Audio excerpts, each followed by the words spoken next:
আসসালামু আলাইকুম সবাইকে। আমার নাম পিটার পার্কার।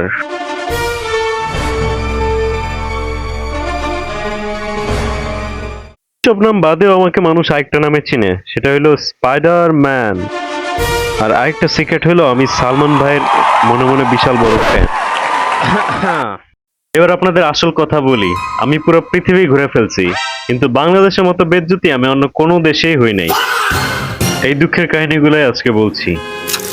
এই দেশে সুপার হিরোদের জানমালেরও কোনো নিরাপত্তা নাই।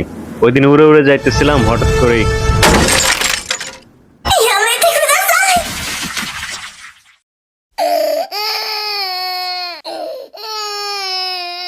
মানলাম এটা আমারই দোষ ছিল, কিন্তু এসি কেমনে খুলে পড়ে যায়। পাকা 3টা মাস হসপিটালে থাকার পরে ভাবলাম গ্রাম থেকে গিয়ে একটু ঘুরে আসি। লাগে নাই কে দেখার আগে উঠি। সবই মানলাম, কিন্তু রিক্সাওয়ালা মামা কি করছে জানেন?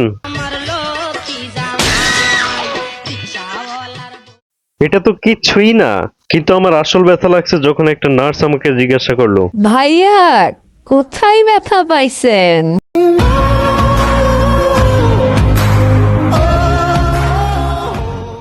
আহ যাই হোক, গ্যাঞ্জাম শুনে এক বাসায় গেলাম দেখতে। ওমা,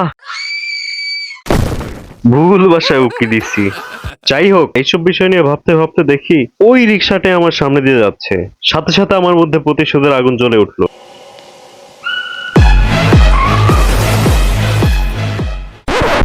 এবার আমার মানহানির চূড়ান্ত পর্যায়ের ঘটনাটা বলি আপনাদের সাথে।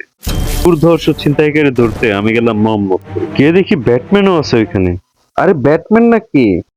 আরে কারে ব্যাটম্যান কয়? আমি তো চিন্তাই করার লিগে মুখে কালো মাস্ক করছি।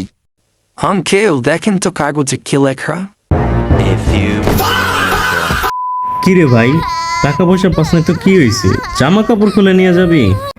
আমি আর মুখ দেখানোর পরিস্থিতিতে নাই, গেলাম জিন্ডিয়ার কাছে। তোমরা যদি আমার খবরাখবর রাখতে চাও তাহলে এই পেজে ফলো দিয়ে পাশে থাকো। আল্লাহ হাফেজ। Fica famosa, quer ganhar ibope. Quer ficar, fica, fica, fica, ganhar ibope.